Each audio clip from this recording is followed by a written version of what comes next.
चुनाव आ रहे हैं तो माफी मांग रहे हैं आप लोग। जनता इतनी बेवकूफ थोड़ी ना है। आगे वाले चुनावों का डर है आप लोगों को। संबित अब नहीं है, संबित भाई अब ये भरोसा नहीं रहा है। आपको यूसीसी आप लाएंगे, एनआरसी ले, आप नहीं होने वाला ये सब। अगर आप भी गोदी मीडिया का विरोध करते हैं तो हमारे चैनल को सब्सक्राइब कीजिए और इस वीडियो को लाइक कीजिए। इस वीडियो के बारे में अपनी राय कमेंट बॉक्स में जरूर। चुनाव आ रहे हैं तो माफी मांग रहे हैं आप लोग। जनता इतनी बेवकूफ थोड़ी ना है।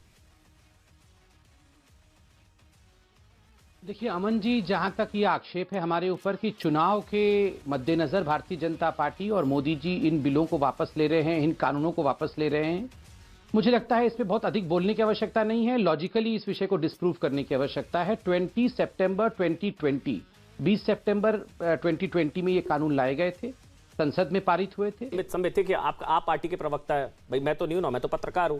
मैं तो खुलकर बोलता हूं ना कि आप ही लोग कहते थे कि किसानों का बहुत बड़ा वर्ग इसके पक्ष में है और बहुत छोटा सा वर्ग है जो इसके खिलाफ है। तो आपने बहुत छोटे से वर्ग को, उनको खुश करने के लिए बहुत किसानों के बहुत बड़े वर्ग के पेट पे लात मार दी ना किसानों के। नहीं, आप ही लोग कहते थे बहुत बड़ा वर्ग है जो इसके पक्ष में है। बहरहाल अलका जी आप बोलिए। नहीं, अब ऐसा नहीं है संबित भाई, अब ऐसा नहीं है। अब तो यूसीसी पर भी भरोसा नहीं है। आप लोग यूसीसी लाएंगे नहीं लाएंगे, जो है उसी को वापस ले रहे हैं। अब 370 की भी अब शाहीन बाग वाले फिर बैठ जाएंगे। इनको मिल गया अब कॉन्फिडेंस कि भैया सड़कों को बंधक बनाओ, कानून वापस करवाओ। अभी शाहीन बाग वाले फिर बैठ जाएंगे। अब नहीं है संबित भाई, अब ये भरोसा नहीं रहा है। आपको यूसीसी आप लाएंगे, एनआरसी ले, आप नहीं होने वाला ये सब। सुनिए, ये गुस्सा है लोगों का। सुनिए अमन भाई, ऐसा बोलिए। नहीं, बिल्कुल समझ रहा हूं मैं, बिल्कुल मैं समझ रहा हूं अमन भाई, सीएए किसी भी कीमत पे वापस नहीं होगा, चाहे शाहीन बाग बैठे या इस पे कुछ भी राजनीति। आर्टिकल 370 किसी भी कीमत पे वापस नहीं होगा। आर्टिकल 370 हट चुका है। ट्रिपल तलाक किसी भी कीमत पे हम वापस नहीं आने देंगे, जैसा कांग्रेस कह रही है। और राम मंदिर को किसी भी कीमत पे नहीं रोका जाएगा, चाहे कांग्रेस पार्टी अपने घोड़े को बोल दे, राम मंदिर नहीं रोका जाएगा। इतना तो आप निश्चिंत रहिए।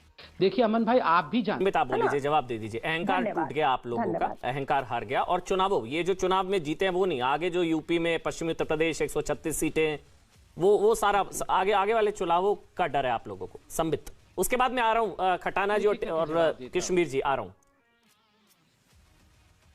मैं 20 सेकंड में एक एक करके जवाब देता हूं। पहला विषय है जहां तक खालिस्तानी कहने का संबंध है, आप अभी गूगल करके देख लीजिए रवनीत सिंह बिट्टू किसका सांसद है। रवनीत सिंह बिट्टू जी मेंबर ऑफ पार्लियामेंट है कांग्रेस पार्टी से। सबसे पहले आप खालिस्तानियों के सामने झुके हैं। मैंने बीच में, मैं तो कभी बीच में नहीं बोलता जी। एक करके बोलते हैं, अच्छी डिबेट हो रही है, लोग समझ पा रहे हैं। साइड करिए। नहीं, मैं कर रहा हूं। इस प्रकार अराजक तत्व ये कांग्रेस पार्टी। अलका जी बहुत अच्छा लग रहा था, आपने लगभग 2.5 मिनट बोला, किसी ने आपको नहीं टोका। नहीं, 1 मिनट मैं दोनों को ऑडियो।